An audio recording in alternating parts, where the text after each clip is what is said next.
We are here inside Bridgestone Arena after semifinal Saturday has come to a close. I'm Katie Windham here with Austin Hannon, Blake Byler, and Joey Blackwell with BamaCentral Courtside after Alabama basketball 72-61 win over Missouri to secure a spot in the SEC Tournament Finals.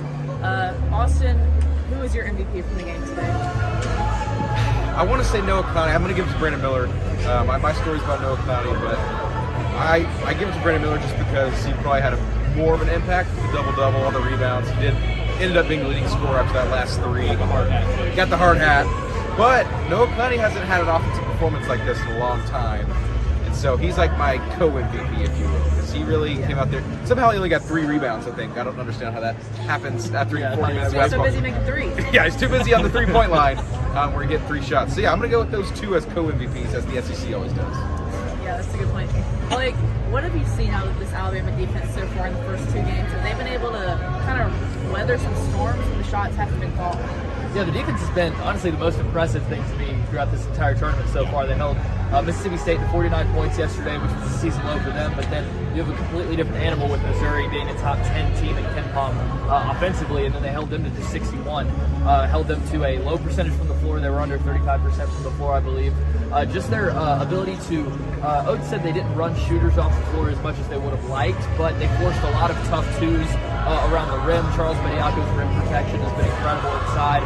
Just the defense that they have been able to force difficult shots in the lane, the non-rim twos that Oates talked about has been really big for Alabama in forcing a lot of misses and being able to play solid defense this entire tournament. For sure. And then Joey, for you, what have you just seen from the overall mental makeup of this team as they prepare for the championship Sunday against A&M? Well, I mean, you gotta like what you've seen so far. I mean, they've had 2 tough games back-to-back days. Missouri was a team that gave Alabama its own issues. I know that the score didn't indicate how close that game was for the regular season. It's a place that Alabama's always struggled in Columbia, and to take that here against a Missouri team that has gotten even better since then, and to take care of them, I mean, you have you have Demoy Hodge, right? It's the last name. You have Demoy Hodge and Kobe Brown, who scored 26 and 24 points yesterday, and Alabama was able to limit them and limit their production. So as far as the mental makeup of this team, I mean, they're still have to play Texas A&M tomorrow, which is a hump that they failed to get over in the regular season, the final game.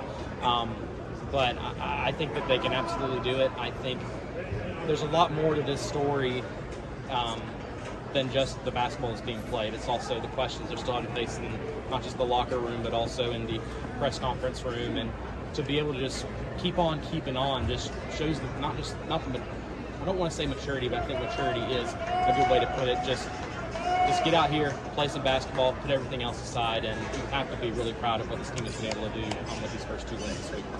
And like Joey said, Alabama did not beat A&M in the regular season finale, which I think could give a little bit of a revenge factor heading into Sunday. But it will be number 1 Alabama versus number 2 A&M for the SEC Tournament Final Sunday at noon, and we will of course have that covered. But that's been Courtside. Thank you so much for watching.